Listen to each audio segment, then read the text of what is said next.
Assalamualaikum warahmatullahi wabarakatuh. Kita berjumpa lagi, Bapak Ibu. Saya ingin menyapa Bapak Ibu, terutama orang tua nih Bapak Ibu. Bagaimana kabar Bapak Ibu? Saya doakan semoga dalam keadaan sehat walafiat, panjang umur, dimudahkan segala urusan. Amin.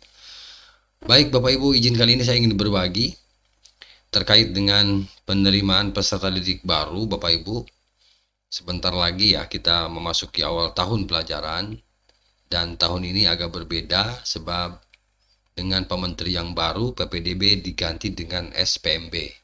SPMB itu adalah sistem penerimaan murid baru, Bapak Ibu. Baik, kebetulan regulasinya sudah keluar aturannya, ya, yaitu Peraturan Menteri Pendidikan Dasar dan Menengah ya nomor 3 tahun 2025 tentang sistem penerimaan murid baru.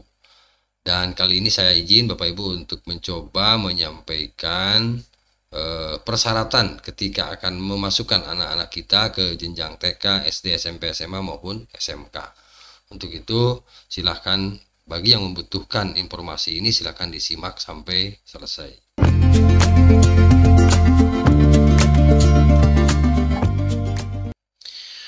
Baik Bapak Ibu, kita lanjutkan.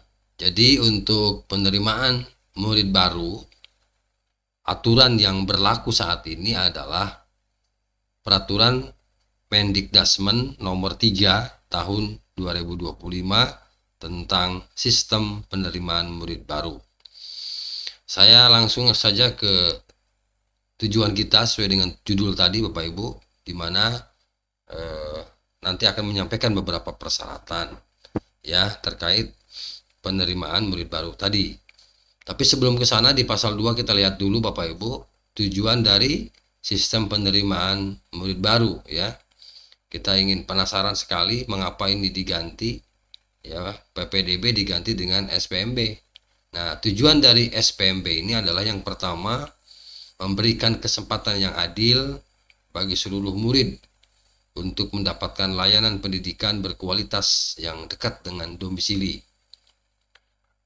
Kemudian meningkatkan akses dan layanan pendidikan ya, meningkatkan akses dan layanan pendidikan bagi murid dan keluarga dari keluarga ekonomi tidak mampu dan penyandang disabilitas.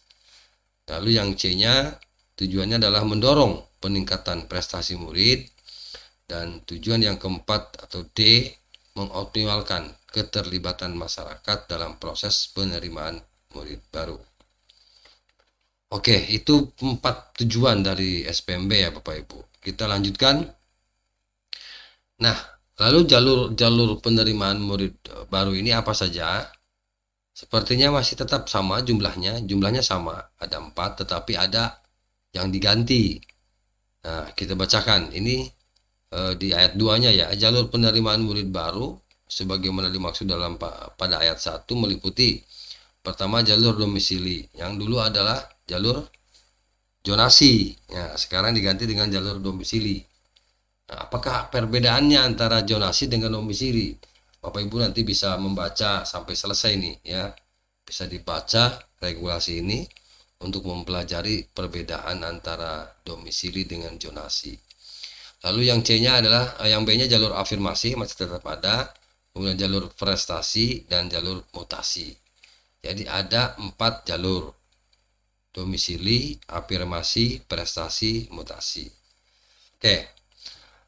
Tapi kali ini kita tidak membahas itu, tapi kita akan membahas persyaratan ya. Nah, nanti kita mungkin di konten berikutnya saya coba akan angkat 4 jalur ini.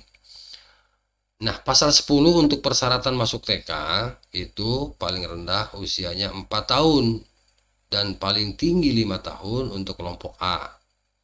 Ya, ada kan kelompok A, kelompok B ya di TK itu. Kemudian untuk kelompok B berusia paling rendah 5 tahun dan paling tinggi 6 tahun. Oke, jelas ya Bapak Ibu.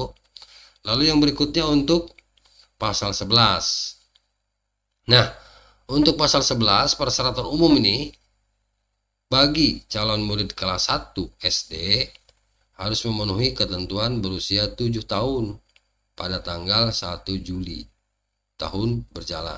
Nah, itu wajib diterima itu.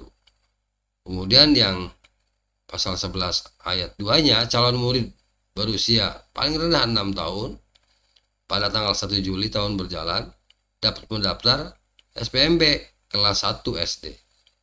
Ya. Dapat melamar ya, dapat mendaftar. Jadi jelas di sini calon murid berusia paling rendah 6 tahun pada tanggal 1 Juli tahun berjalan dapat mendaftar SPMB kelas 1 SD. Ketentuan usia paling rendah 6 tahun sebagaimana dimaksud pada ayat 2 dapat dikecualikan menjadi paling rendah 5 tahun 6 bulan ya pada tanggal 1 Juli tahun berjalan bagi calon murid yang memiliki ini kecerdasan dan kesiapan psikis. Jadi intinya Bapak Ibu paling rendahnya sebenarnya bisa 5 tahun 6 bulan tapi dengan pengecualian tadi ya, memiliki kecerdasan psikis ya atau kesiapan. Nah, itu untuk SD Bapak Ibu persyaratan kalau dilihat dari sisi usia ya. Nah, calon murid berusia 7 tahun ke atas itu diprioritaskan dalam penerimaan murid baru pada kelas 1 SD. Calon penerimaan murid baru 7 tahun ke atas, nah itu prioritas. Calon murid kelas 1 SD tidak dipersyaratkan untuk mengikuti tes kemampuan membaca, tidak boleh ada calistung. Ya, sama. Ini juga dengan tahun kemarin sama. Berarti tidak boleh ada calistung. Calon murid yang memiliki kecerdasan dan atau bakat istimewa dan kesiapan psikis sebagaimana dimaksud pada ayat 3 dibuktikan dengan rekomendasi tertulis dari psikolog. Nah, jadi kalau yang usianya tadi 5 tahun 6 bulan itu Bapak Ibu tiba-tiba masuk SD, itu harus diminta persyaratan rekomendasi tertulis dari psikolog profesional. Nah, bagaimana jika psikolognya tidak tersedia sementara menurut kasat mata cara kita bisa anak ini bisa memiliki kecerdasan yang luar biasa. Nah, itu di ayat 7 di dalam hal psikolog profesional sebagaimana dimaksud pada ayat 4 tidak tersedia, maka merekomendasi siapa adalah dewan guru ya pada satuan pendidikan yang bersangkutan. Oke. Kemudian di pasal 12 persyaratan umum bagi SMP. Nah, kalau bagi SMP ini berusia paling tinggi 15 tahun pada tanggal 1 Juli. Paling tinggi 15 tahun pada tanggal 1 Juli tahun berjalan. Telah menyelesaikan SSD atau bentuk lain yang sederajat. Kemudian pasal 13 persyaratan umum bagi calon murid baru kelas 10 SMA SMK. Nah, ini usianya paling tinggi ya 21 tahun pada tanggal 1 Juli tahun berjalan. Telah menyelesaikan SMP atau bentuk lain yang sederajat. Oke. Lalu SMK dengan bidang keahlian, program keahlian atau kompetensi keahlian tertentu dapat menetapkan tambahan persyaratan dalam pemberian baru kelas 10. Ya, silakan nanti tambahannya apa yang sekiranya yang hubungannya dengan tingkat keahlian. Ya. Itu untuk SMK. Baik Bapak Ibu, itu ya yang dapat saya bagikan persyaratan minimal usia ya yang bisa masuk ke siswa baru baik dari TK, SD, SMP, SMA, SMK ya dari Permen Dikdasman nomor 3 ya tahun 2025 tentang sistem penerimaan murid baru. Mudah-mudahan informasi ini bermanfaat. Jadi tetap pasti 4 jalur Bapak Ibu, domisili ada, afirmasi ada ya, prestasi dan mutasi ada. Oke, nanti mungkin saya di konten berikutnya terkait dengan jenis-jenis jalur ya penerimaan baik dari jalur domisili, jalur afirmasi, prestasi maupun mutasi kita akan kupas di konten berikutnya. Mudah-mudahan dan kali ini persyaratan sudah tadi saya sampaikan. Mudah-mudahan informasi ini bermanfaat bagi Bapak dan Ibu. Terima kasih. Assalamualaikum warahmatullahi wabarakatuh.